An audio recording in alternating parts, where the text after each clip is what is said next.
कोशेश्वर दौलत खान महाविद्यालय आणि उदयजीराव मुखरे कनिष्ठ महाविद्यालयाच्या आपलं सहर्ष स्वागत. आपण इथं उपस्थित राहिला त्याबद्दल मनपूर्वक स्वागत. विद्यार्थ्यांच्या वतीने आणि सगळ्या शिक्षक वृंदांच्या वतीने आम्ही सहर्ष स्वागत करतो.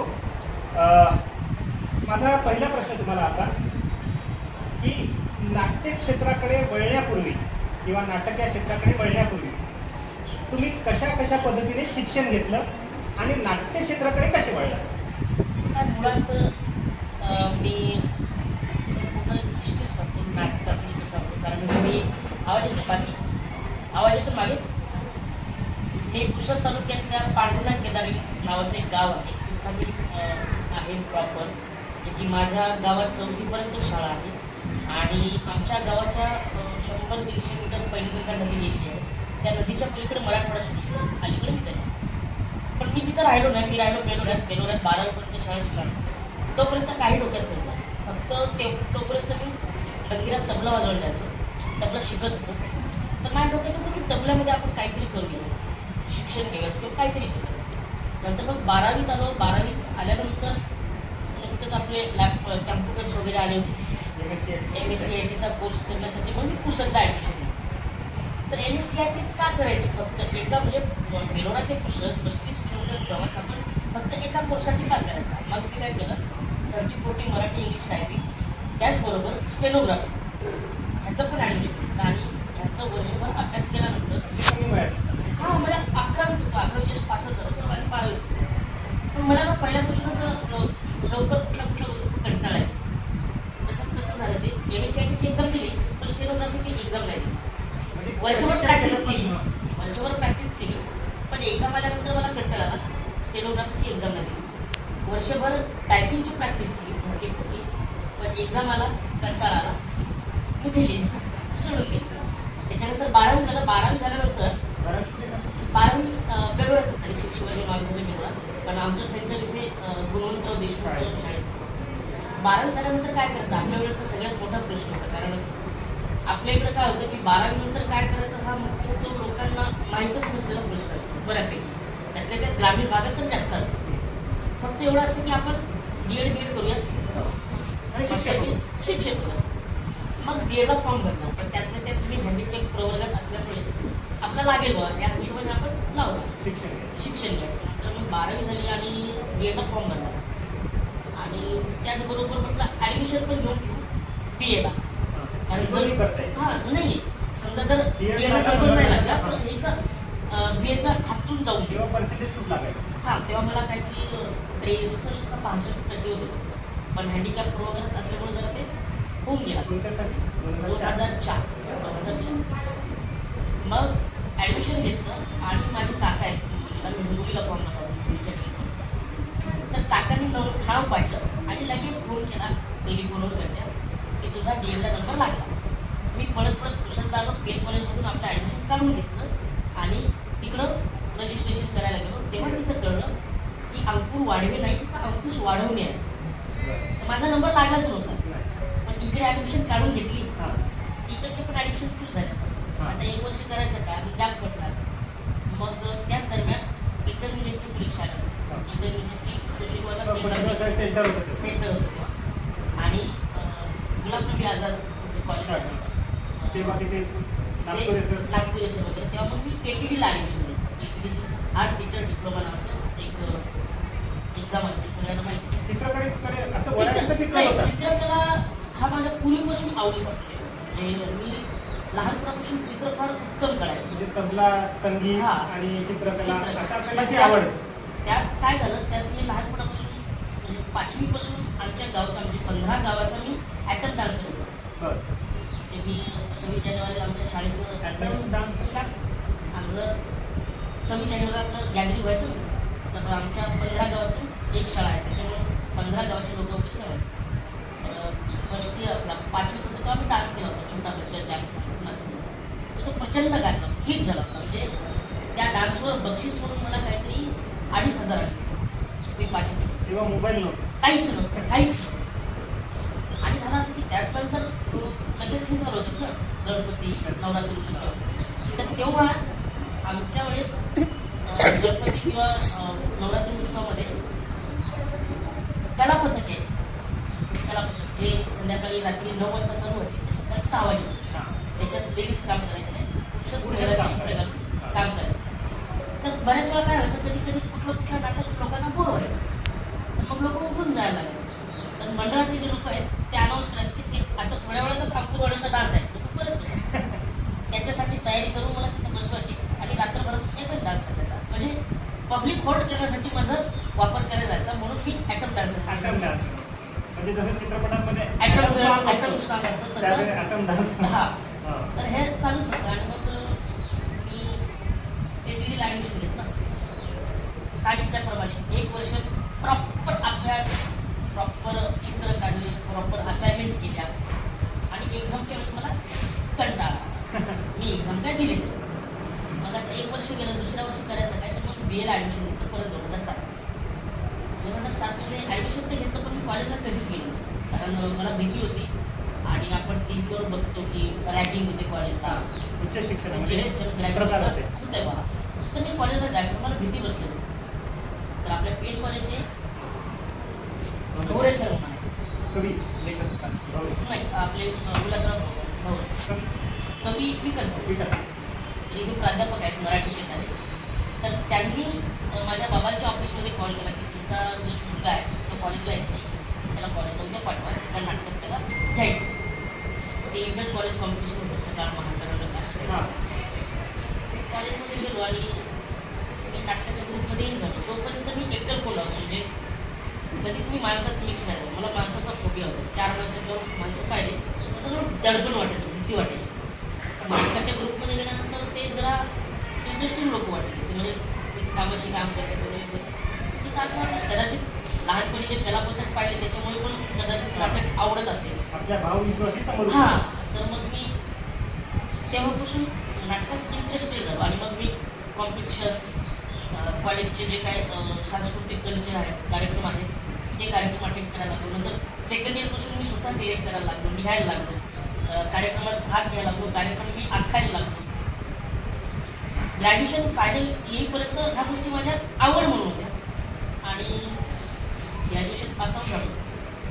आणि मी आता उन्हाळ्यात करायचं काय म्हणून अमरावतीमध्ये एक प्रायव्हेट इन्स्टिट्यूट आहे, तिथे फिल्म मेकिंगचा कोर्स होता हे मला कळलं. 1 वर्षाचा कोर्स होता, तर मी तो जॉईन केला. त्याचबरोबर तिथे नाट्यशाळा एक ती जॉईन केली. आणि आता 2 महिन्यांनी जाऊन येऊन केलं, हरकत नाही, करू आपण. पण 1 वर्षाचं काय, तर मग बाबा म्हणाले की आता एक काम कर, आता ते रेग्युलर होतं. हा रेग्युलर 2 वर्ष 1 वर्षाचा रेग्युलर क्लास. तर मी तिथे त्या इन्स्टिट्यूटच्या जवळपास कुठलं कॉलेज आहे ते बघू लागतो, कारण तिथे ॲडमिशन मिळत नाट्यशास्त्राचं विषय मिळालं फार. तर VME कॉलेज होतं. VME कॉलेजला बघितलं तर नाट्यशास्त्र नाही, मग दुसरा आवडीचा विषय म्हणजे आपला राज्यशास्त्र. राज्यशास्त्रामध्ये तुमचा अभ्यास करावा लागेल, खूप हे करावं लागेल. आणि एकतर नाटकाचे अवांतर जाईल, नाटकाचे अवांतर जाईल विषय. तिसरा मग आवडीचा विषय अर्थशास्त्र, तो पण तसाच विषय आहे. मग आता करायचं काय, तर मग मराठी विषय तो या क्षेत्राशी संबंधित. तो या क्षेत्राशी संबंधित होतो. त्याचं कारण असं आहे की जर मी माझे बरेचसे मित्र, गुरुमित्र सगळे हे म्हणायचे की जर तुला नाटक करायचं असेल, ॲक्टिंग करायची असेल, तर तुला वाचन जास्त पाहिजे. कारण वाचन जास्त असेल तरच तू प्रगल्भ ॲक्टर होशील किंवा नाट्य लेखक. म्हटलं हां, हे आपण करू शकतो. तर वाचन आणि फिल्म मेकिंग आणि नाटक तर आहे. झालं असं की फिल्म मेकिंगचा पण त्यानंतराने मला कंटाळा जो प्रोजेक्ट करायचा होता तो मी केला नाही, कारण मला तोपर्यंत ॲक्टिंगमध्ये जास्त इंटरेस्ट व्हायला लागला. तर मी ॲक्टिंग करतो, मला फिल्म बनवायची नाही. मी ॲज अ डिरेक्टर पण बनवणार नाही, मी DOP म्हणून बनवणार नाही, एडिटर म्हणून मी ॲक्टिंग करतो. सो मी फक्त ॲक्टिंग केली, फिल्म बनवली. आणि नंतर जेव्हा MAला असताना मग बाकीच्या लोकांसोबत राहत नाटकात इंटरेस्ट घ्यायला लागला, जास्त कळायला लागला.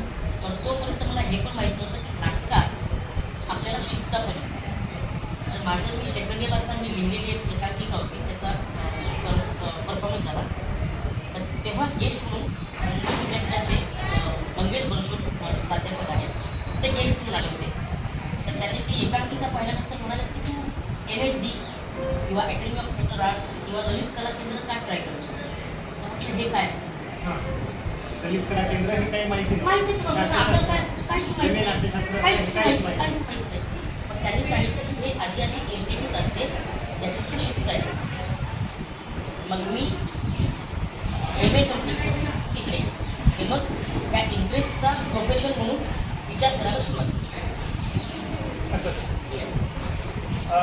आयुष्यातलं पहिलं नाटक कोणतं आणि मोठं नाटक कोणतं?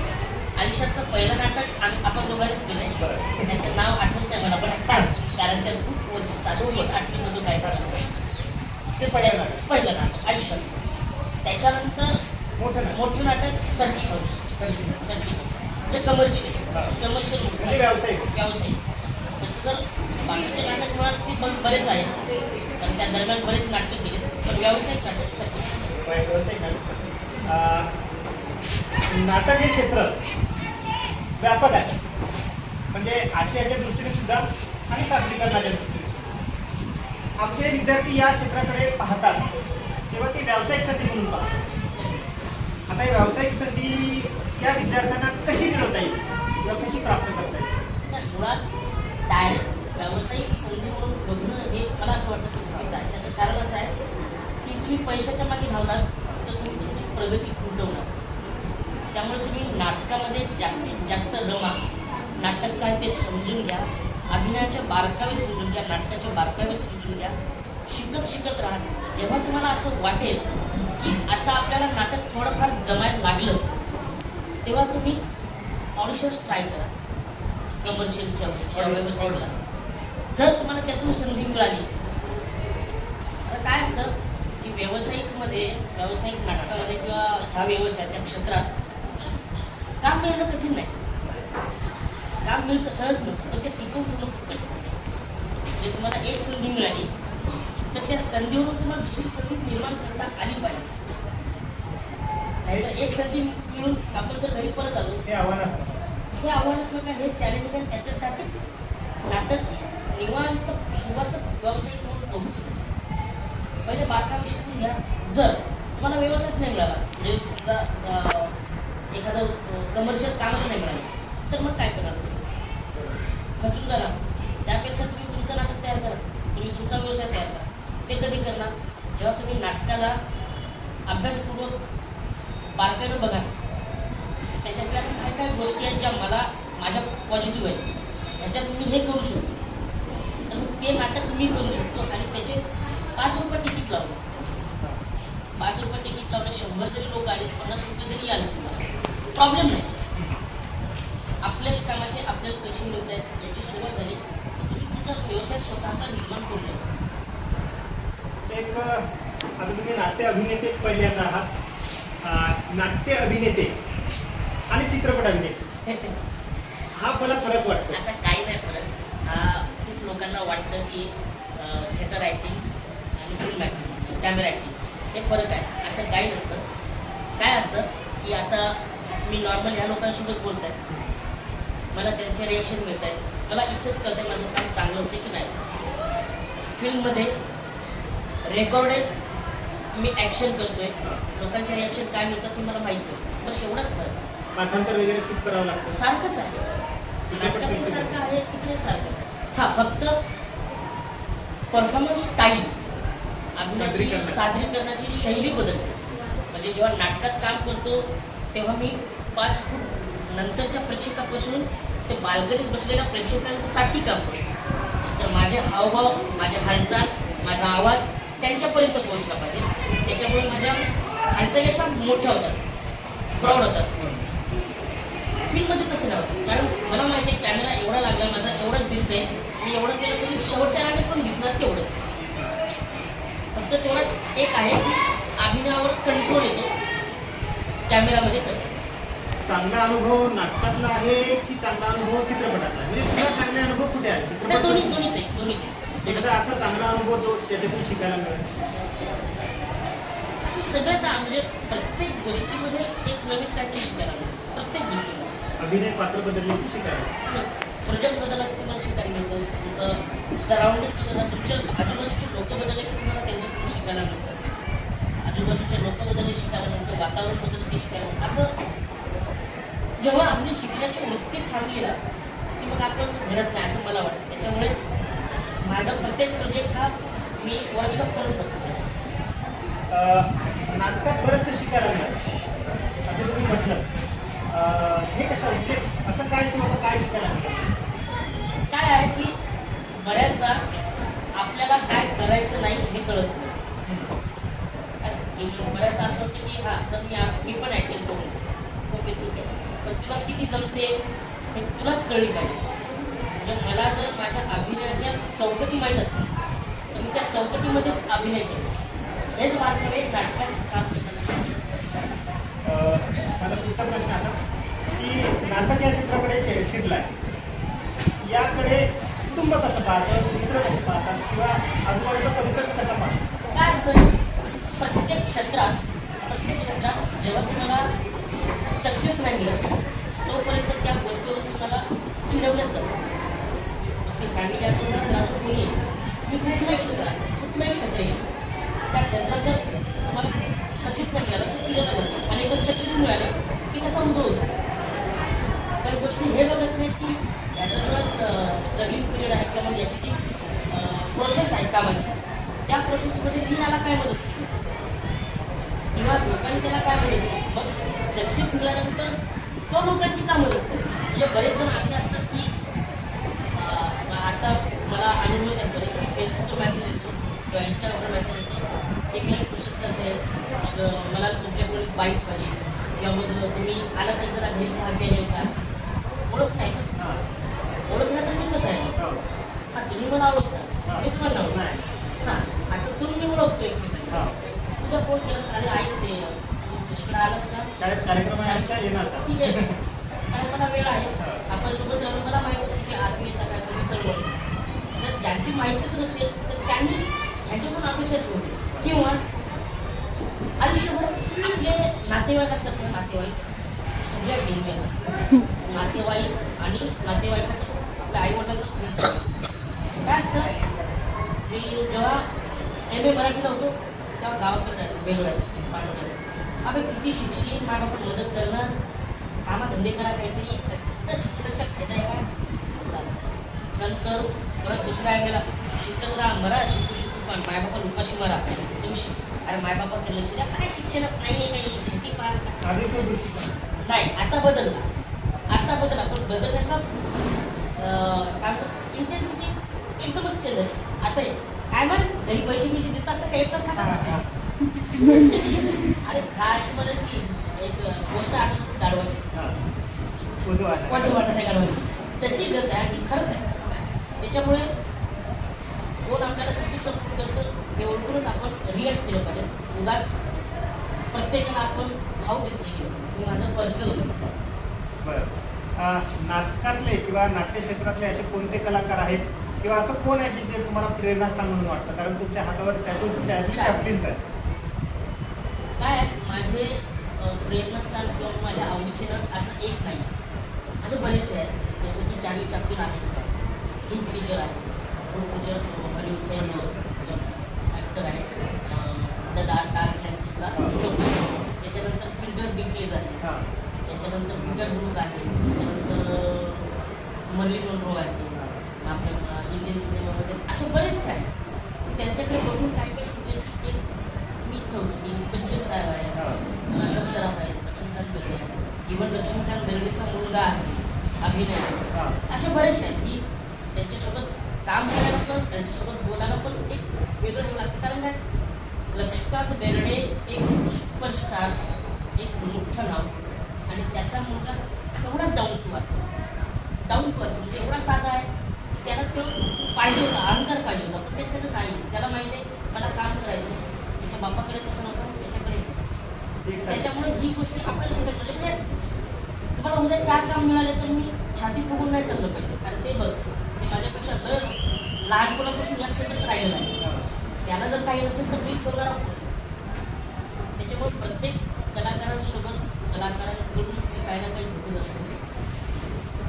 आज या क्षेत्रामध्ये भरपूर संधी आहे असं वाटतं. संधी आहे करणार आहे करणार आहे. शेवटचा प्रश्न, त्यानंतर एक 5 मिनिटं आपण थोडंसं मुक्त संवाद घेऊ. एक कलाकार म्हणून तुम्हाला काय वाटतं? आज एक कलाकार आहात, नाव रूपाला आले, मज्जा. आनंद घ्यावा असं वाटतं या क्षेत्रात. ठीक आहे, आपण आता अंकुर वाळवे यांच्याशी संवाद साधलेला आहे. जर कुणाचे काही प्रश्न असतील तर एकेकाने विचारा. तुम्ही त्याच्या नाट्य, चित्रपटसृष्टी, अभिनयसृष्टी या क्षेत्राविषयी प्रश्न विचारू शकता आणि ऐच्छिक प्रश्न विचारा, जे तुम्हाला माहिती करून घ्यावं असं वाटतं असा प्रश्न विचारा. ठीक आहे? कोणी आहे इच्छुक? कोणाला प्रश्न विचारायचा? अच्छा, चालणार मला वाटतं विचारणार. काय विचारायचे ना प्रश्न? हा, विचार. बिनधास्त विचार विचारा. विचार विचार. याचे पण मार्क आहेत ना? हो, मार्क आहे. प्रश्न विचारायचे मार्क. तोंडी परीक्षा आहे असं समजा. कुठं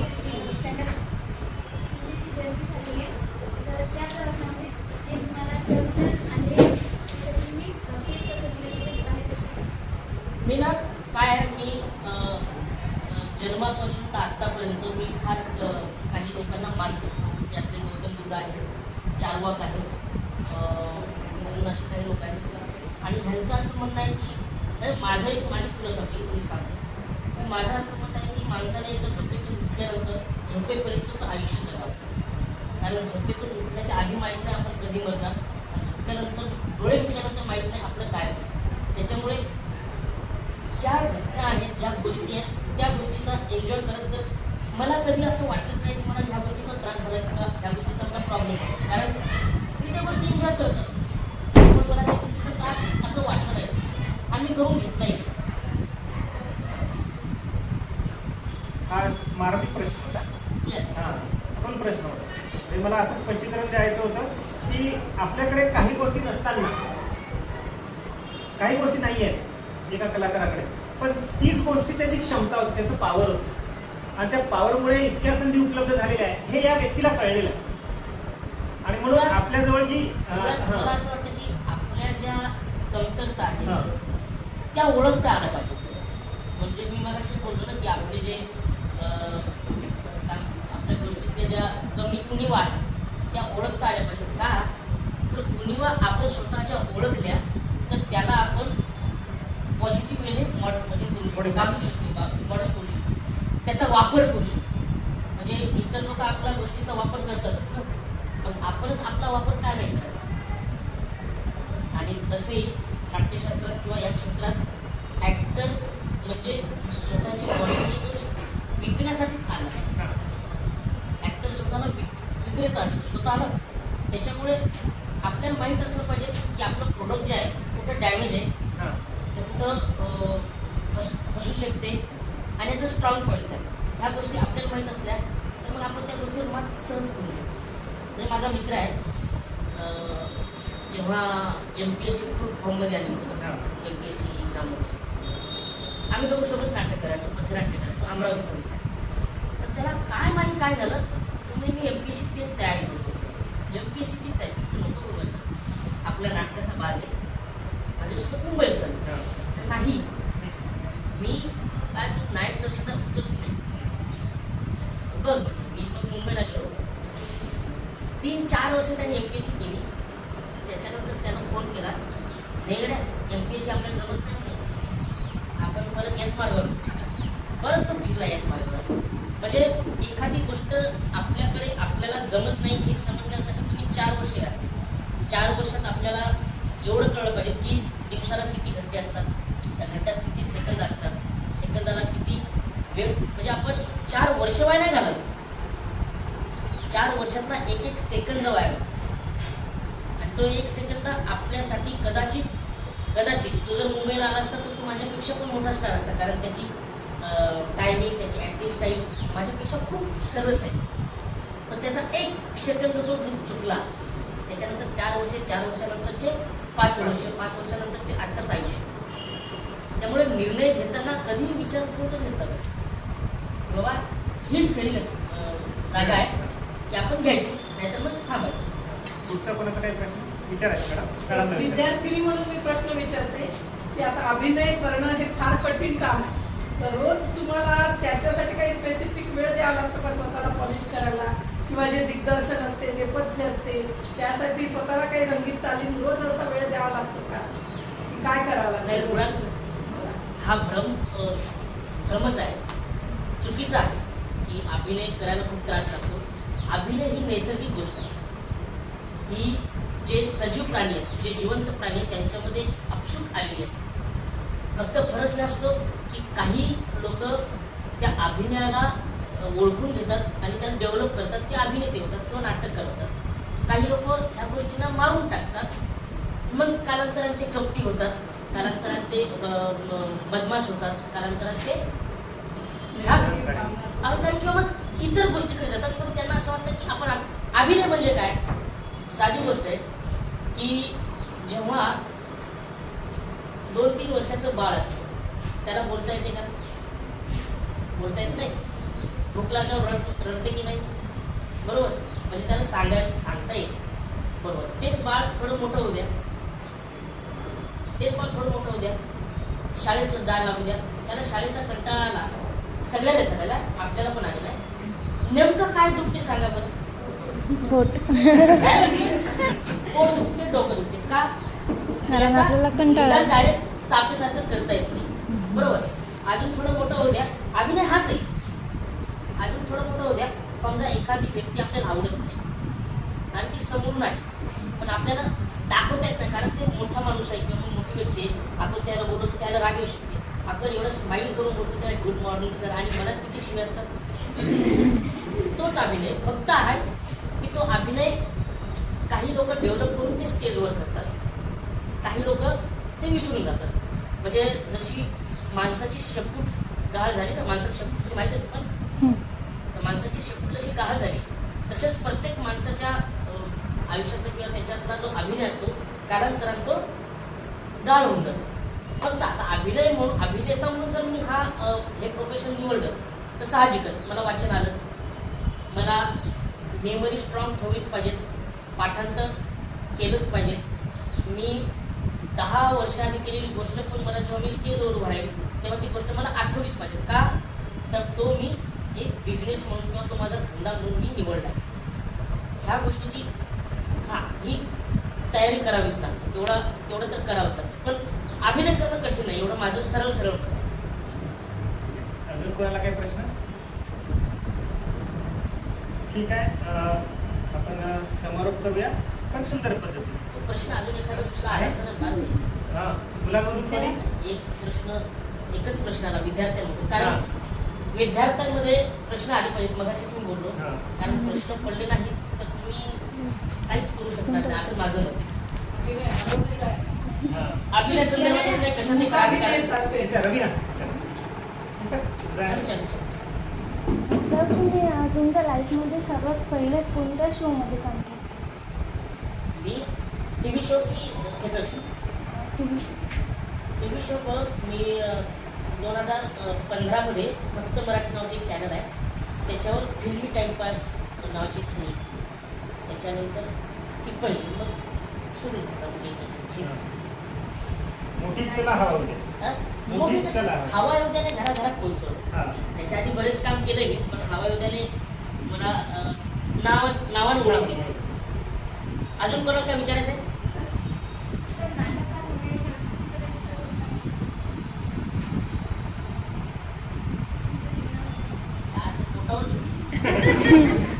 साधी गोष्ट आहे. माझं जे स्वप्न होतं मी येतात, माझं दुसरं जर स्वप्न असतं तर मी इकडे आलोच नसतो. हा, पण याचबरोबर माझं दुसरं एक स्वप्न आहे जे नाटक किंवा अभिनय हा महाराष्ट्रातल्या खेड्यात पोहोचला पाहिजे, हे माझं स्वप्न आहे. आणि मी ते करतो कारण मी महाराष्ट्रात बऱ्याच ठिकाणी आदिवासी पाड्यांवर, जिथे टी व्ही नाही, जिथे नेटवर्क नाही, जिथे मोबाईल नाही, जिथे शाळा नाही, तिथे जाऊन अभिनयाचे धडे देतो आणि अभिनेते तयार करण्याचा मी प्रयत्न करतो, अभिनेते किंवा नाटककार. हे एक प्रश्न. आपण याच्या व्यतिरिक्त माझा दुसरं नाट्य कार्यशाळेच्या माध्यमातून नाट्य कार्यशाळेच्या आपणही आपल्या शाळेत ठेवू शकतो. प्रोफेशन म्हणून तुम्ही विचार करत असाल. हा, बरं, प्रॉब्लेम असा असतो की बऱ्याच लोकांना असं वाटतं की आपल्याला नाटक करायचं नाही तर आपण याच्याकडे घुसायचंच आहे ना. पण नाटक करण्याचा दुसरा एक चांगला फायदा आहे, अभ्यासात फार उपयोग होतो. खरंच. हो. कारण मी MA मराठीला असताना मी एकदा कादंबरी वाचली, एकदा कथा वाचली, एकदा कविता वाचली, कुठलंही पुस्तक एकदा वाचलं की मला त्याची अख्खी स्टोरी पाठ. कारण ते नाटकाची सवय ना, स्टोरी पाठ ठेवायची, हां, हां. त्याचे ह्या संदर्भात काय झालं, त्यानंतर काय झालं बघा. आम्हाला ते काय म्हणतात ते एकमेकात कथानक. गुंतवण्याची, कथानक गुंतवण्याची सवय लागली नाटकाची. त्याच्यामुळं MA मराठीला मी कॉलेज सुरू असताना एकदा सगळ्या कादंबऱ्या वाचल्या. त्याच्यानंतर मी वर्षभर फक्त नाटकं केली, कॉलेज नाही केलं, काहीच नाही. आणि एक्झामच्या 10 दिवसाआधी, म्हणजे 2 दिवसाआधी एक्झाम, आता परवा पेपर आहे, समजा अर्वाचीन गद्य आहे परवा, मी पेपर दिली. पेपर दिले सगळे, मी डिग्री पण घेतली. आता हे अर्वाचीन गद्य आहे तर करायचं काय, अभ्यास तर केलेला नाही ना, फक्त एकदा वाचलेलं आहे. मग सगळे पुस्तकं परत काढायचे, त्याचे मनपृष्ठ आणि प्रस्ताव वाचायचं, ठेवून द्यायचं. कारण मला रिकॉल व्हायचं आणि पण व्यवस्थित वाचायचं, MA मराठी व्यवस्थित वाचायचं. त्याच्यामुळे मला असं वाटतं की नाटक हा फक्त काय म्हणतात त्याला प्रोफेशनचाच विषय नाही, तर हा आणखीन वेगवेगळ्या गोष्टी आहेत ज्याच्यामुळे तुमची मेमरी स्ट्रॉंग होऊ शकते, ज्याच्यामुळे तुम्हाला अभ्यास करण्याची एक वेगळी पद्धतही सापडू शकते. हे कालिदासाचं फार सुंदर वाक्य आहे. नाट्य भिन्न अभिरुची जनस्य बहुधापेक्य समाराधन. हां. म्हणजे भिन्न भिन्न अभिरुची असलेल्या लोकांचं समाधान जे करतं ते नाटक. नाही. हो. अजून कोणाला काय विचारायचं? आता कळलं तुम्हाला महाराष्ट्रात सगळ्यात मोठ्या परीक्षेमध्ये पोलीस का वापर आहे? त्याचं हे कारण. हा, अजून काही कोणाला प्रश्न?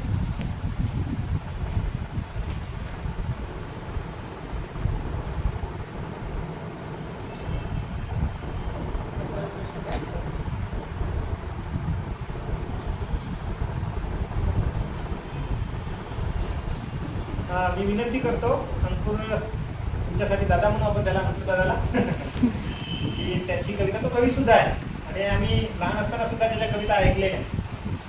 तर एक विनंती अशी की त्याने कवितेनं आपल्या या मुलाखतीचा समावेश.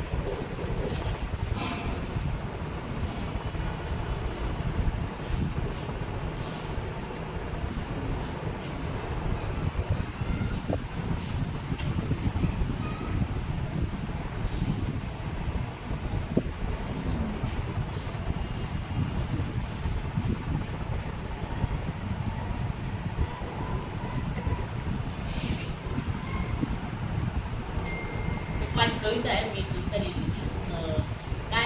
काही गोष्टी आठवतात आपल्या लहानपणच्या. तर तुम्हाला बहुरूपी माहीतच नसते, बहुरूपी काय प्रकार आहे, बरोबर? आपल्याला माहिती आहे बहुरूपी, त्यांना माहितीच नाही. पांगोळ काय ते माहीत नाही, वासुदेव काय ते माहीत नाही.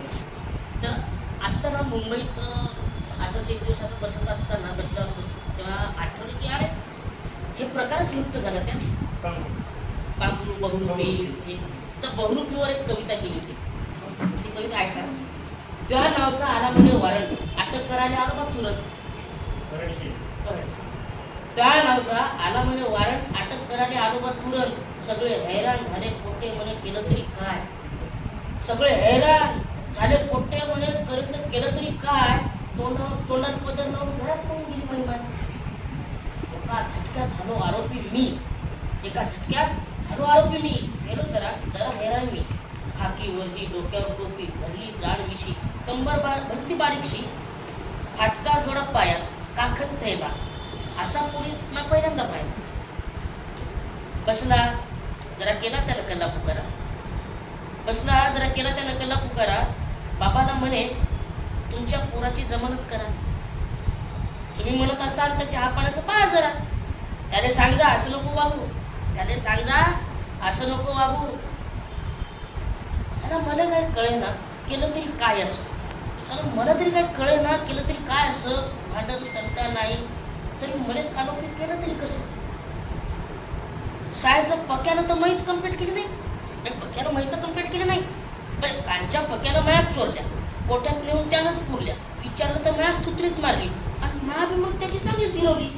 त्या पोट्याचं भांडण त्याच्या सरकारने काय पडलं, त्या पोट्याचं भांडण त्या सरकारने काय पडलं ते विचार केला. काही सूचना पडला, कामाच बेगलं. रडून माझ्या डोळ्याला खाचा पडल्या, रडून माझ्या डोळ्याला खाचा पडल्या. साहेब बाबांच्या घरातल्या बाया किती किती हसू लागल्या.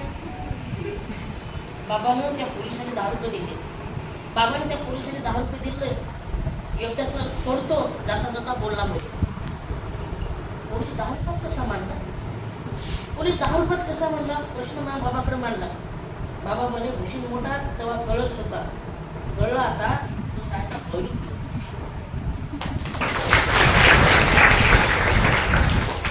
जो पोलिसाचा खोटा वेश घालून फिरतो ना आणि पैसे मागतो ना त्याला बहुरूपी असतो.